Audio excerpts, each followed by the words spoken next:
Hello, ഇന്ന് നമുക്ക് അടിപൊളി ഒരു പാൻ കേക്ക് തയ്യാറാക്കിയാലോ. കുട്ടികൾക്ക് സ്കൂളിലൊക്കെ കൊടുത്തു വിടാൻ പറ്റിയ അടിപൊളി റെസിപ്പിയാണിത്. മടി പിടിച്ച ദിവസങ്ങളിലൊക്കെ കുട്ടികൾക്ക് പെട്ടെന്ന് തയ്യാറാക്കി കൊടുക്കാൻ പറ്റിയ ഒരു ഇംഗ്ലീഷ് റെസിപ്പിയാണിത്. ഇതിനായിട്ട് ഒരു മിക്സിയുടെ ജാറിലോട്ട് ഒരു മുട്ട പൊട്ടിച്ചൊഴിച്ച് കൊടുക്കുന്നുണ്ട്. അതിലേക്ക് 1/4 കപ്പ് പഞ്ചസാരയും ഒരു നുള്ളുപ്പും 1/2 ടീസ്പൂണ് വനില എസൻസും 1 കപ്പ് പാലും ഒഴിച്ചിട്ട് നന്നായിട്ടൊന്ന് ബ്ലെൻഡ് ചെയ്തെടുക്കുന്നുണ്ട്. ഇതൊരു കപ്പിലോട്ട് മാറ്റി കൊടുക്കുന്നുണ്ട്. അതിലേക്ക് 1 കപ്പ് മൈദ ചേർത്ത് കൊടുക്കുന്നുണ്ട്. നന്നായിട്ടൊന്ന് മിക്സ് ചെയ്ത് കൊടുക്കുക. ഇനി ഇതിലേക്ക് 1.5 ടേബിൾ സ്പൂണ് സൺഫ്ലവർ ഓയിൽ ചേർത്ത് കൊടുക്കുന്നുണ്ട്. വീണ്ടും നന്നായിട്ട് മിക്സ് ചെയ്ത് കൊടുക്കുക. ഈ ബാറ്റർ കുറച്ചുകൂടി ഒന്ന് ലൂസ് ആവണം. അതിനായിട്ട് 2 ടേബിൾ സ്പൂൺ പാൽ കൂടി ചേർത്ത് കൊടുത്തിട്ട് നന്നായിട്ടൊന്ന് മിക്സ് ചെയ്ത് കൊടുക്കുക. ഇതിൽ 1/2 ടീസ്പൂൺ ബേക്കിംഗ് സോഡയും കൂടി ചേർത്ത് കൊടുത്തിട്ടുണ്ട്. ആ വീഡിയോ മിസ്സായി പോയതാണ്.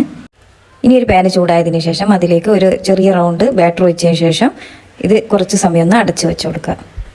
ലോ ഫ്ലെയിമിലാക്കിയിട്ട് വേണം ഇത് ചുട്ടെടുക്കാനായിട്ട്. അല്ലാന്നുണ്ടെങ്കിൽ അടിഭാഗം പെട്ടെന്ന് കരിഞ്ഞു പോകും.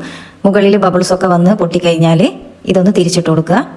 തിരിച്ചിട്ടിട്ട് 30 സെക്കൻഡ് ഒന്ന് കുക്ക് ചെയ്തതിന് ശേഷം ഒരു പാത്രത്തിലോട്ട് മാറ്റി കൊടുക്കാം. ബാക്കിയുള്ളതും ഇതേപോലെ ചുട്ടെടുക്കാം. മുഴുവനും ചുട്ടെടുത്തിട്ടുണ്ട്. ഇനി ഇതിൻ്റെ മുകളിൽ തേനോ ചോക്ലേറ്റ് സിറപ്പ് ഒഴിച്ചിട്ട് ഒന്ന് ഡെക്കറേറ്റ് ചെയ്തെടുക്കാം. അടിപൊളി ടേസ്റ്റാണ്. എല്ലാവരും ട്രൈ ചെയ്ത് നോക്കുക.